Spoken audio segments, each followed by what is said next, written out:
নমস্কার, তিয়াশার রান্না বান্নাতে আপনাদের সবাইকে স্বাগত। আজকে আমি একটা দারুণ রেসিপি শেয়ার করব। গরমকালের জন্য এটা কিন্তু একদম পারফেক্ট রেসিপি। আর আইসক্রিম খেতে সবাই ভালোবাসে, আর সেটা যদি হয় বাড়িতে বানানো তাহলে তো আর কোনো কথাই নয়। তো আজকের আমি রসনা দিয়েই আইসক্রিম বানিয়ে দেখাবো। খুব কম খরচে দারুণ একটি টেস্টি হেলদি রেসিপি বাড়িতেই বানানো যায়। তো তার জন্য একটা পাত্রের মধ্যে প্রথমে আমি 2 কাপ পরিমাণে জল নিয়ে নিয়েছি, আর রসনা নিয়ে নিয়েছি 2 টাকার যে প্যাকেটগুলো হয় ওই প্যাকেটের রসনাগুলো নিয়ে নিয়েছি। এবার রসনাটা আমি ওই জলের মধ্যে মিশিয়ে নেব। আপনারা কিন্তু বাড়িতে এইভাবে একবার বানিয়ে দেখতে পারেন। বানিয়ে যদি ফ্রিজে রেখে দেন তাহলে কিন্তু একদম পুরো আইসক্রিমের মতন হয়ে যাবে, আর খেতে কিন্তু দারুণ টেস্টি হয়। বাড়িতে একবার অবশ্যই এইভাবে আইসক্রিম বানিয়ে খাবেন, পুরো একদম দোকানের মতন খেতে হয়। আর দোকানে যেহেতু অনেক রকমের কেমিক্যাল ব্যবহার করা হয়, যেহেতু এটা বাড়িতে বানানো হচ্ছে তাই এটা কিন্তু একদম স্বাস্থ্যকর রেসিপি। তো অবশ্যই একবার বাড়িতে ট্রাই করতে পারেন। একদম 2 টাকা খরচ করেই বানানো হয় দারুণ স্বাদের একটি আইসক্রিমের রেসিপি। আর খুব বেশি খরচও পড়ে না বানাতে, আর খুব বেশি সময়ও লাগে না। ব্যাস 2 প্যাকেট রসনা নিয়ে আমি এর মধ্যে খুব ভালো মতন মিশিয়ে নিলাম। দেখুন রসনাটা কিন্তু খুব ভালো মতন মেশানো হয়ে গেছে। আর এই রসনাতে কিন্তু কোনো চিনি ব্যবহার করতে লাগে না। আপনারা যদি অন্য কোনো রসনা ব্যবহার করে থাকেন, তাহলে যদি তার মধ্যে মিষ্টি না দেওয়া থাকে তো তাহলে কিন্তু পরিমাণ মতন আপনারা মিষ্টি দিয়ে দেবেন।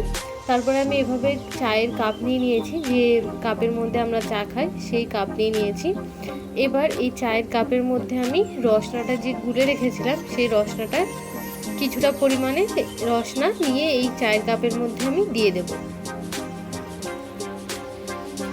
তো কিছুটা পরিমাণে এভাবে নিয়ে আমি ঢেলে দিচ্ছি। পুরোটা কিন্তু ভর্তি করে দেবেন না, তাহলে কিন্তু আইসক্রিমটা ঠিকঠাক হবে না। তো একটু ছাড় রেখে আমি এভাবে রসনাটা দিয়ে দিচ্ছি। দেখুন যেভাবে আমি করছি ঠিক সেভাবে করলে কিন্তু একদম পারফেক্ট হবে।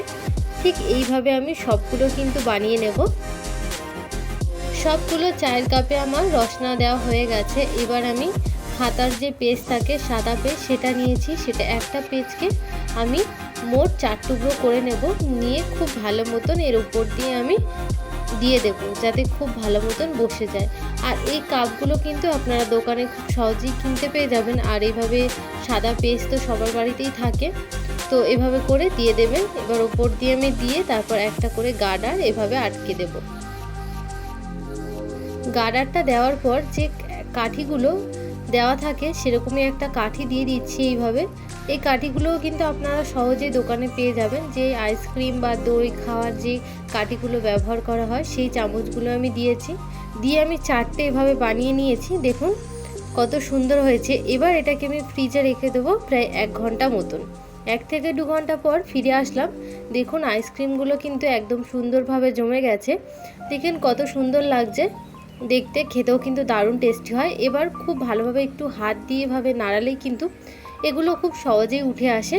দেখুন একটা আমি তুলে ভাবে দেখিয়ে নিচ্ছি কতটা সুন্দর হয়েছে দেখতে, খেতেও কিন্তু দারুণ টেস্টি হয়। তো এই রেসিপিটা একবার অবশ্যই ট্রাই করে জানাবেন কেমন লাগলো।